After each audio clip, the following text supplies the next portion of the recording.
ជំរាបសួរបងប្អូនទាំងអស់គ្នាថ្ងៃនេះខ្ញុំមានមុខម្ហូបថ្មីមកទៀតហើយបងប្អូនអើយគឺសម្លម្ជូរគ្រឿងពុះគោនិយាយទៅអាចហៅថាសម្លខ្ទិះម្ជូរសម្លខ្ទិះម្ជូរមិនសម្លម្ជូរគ្រឿងខ្ទិះពុះគោក៏បានដែរបងប្អូនហើយបញ្ចូលសលេងបដាសាយបដាហ្នឹងដោយសារកូនថាម៉ាក់គាត់សម្លម្ជូរខ្ទិះហ្នឹង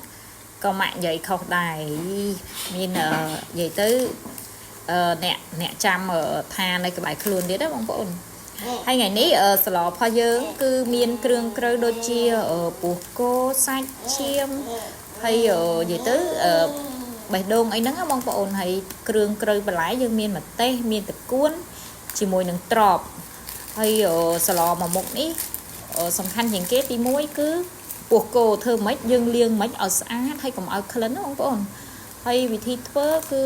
ដូចមានក្នុងរូបអញ្ចឹងណាគ្រឿងក្រៅយើងមានខ្ទឹមសខ្ទឹមក្រហមម្ទេសឆ្អើរយើងយកមកដាក់បំពងហើយជាមួយគ្រឿងផុករបស់យើងគ្រឿងបុករបស់យើងមានគល់ស្លឹកគ្រៃម្ដេងស្លឹកក្រូចល្មៀតហើយដាក់ស្លឹកក្រូចរៀងច្រើនតិចបងប្អូនដើម្បីលុបគ្រឿងពោះគោប៉ុន្តែពោះគោហ្នឹងគឺយើងយកទៅស្ងោរឆ្អិនជាមួយនឹងគល់ស្លឹកគ្រៃម្ដេងស្លឹកក្រូចពេលដែលយើងសម្អាតហើយណាហើយបានយើងយកមកធ្វើការសម្អាតម្ដងទៀតបានហាន់ដាក់ស្លបងប្អូនអញ្ចឹងបានយើងញ៉ាំទៅវាស្និទ្ធមាត់ណាហើយខ្ទិះដូងនេះខ្ញុំប្រើមកល្មមទេបងប្អូនហើយរបៀបស្លហ្នឹងគឺយើងកូររំលីងគ្រឿងក្រៅប្រហុក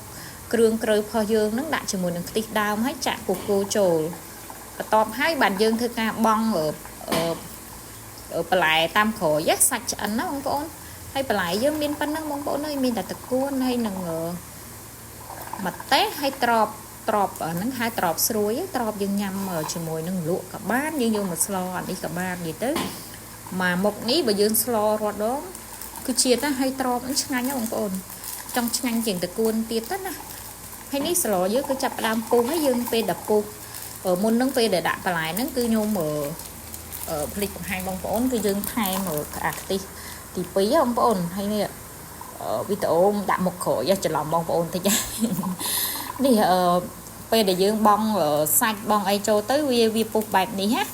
ហើយនេះបន្ទាប់ពីស្លហើយមកឆ្លៀតមើលកូនពៅបងប្អូនចេះជួយការងារណា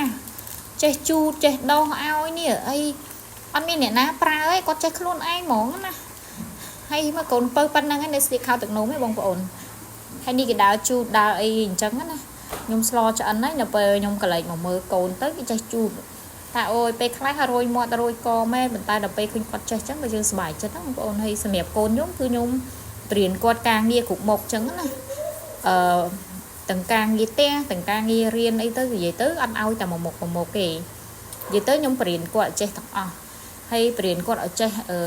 ធ្វើអីដល់ខ្លួនឯងតាំងពីប៉ុណ្្នឹងអញ្ចឹងណាបងប្អូននិយាយទៅគាត់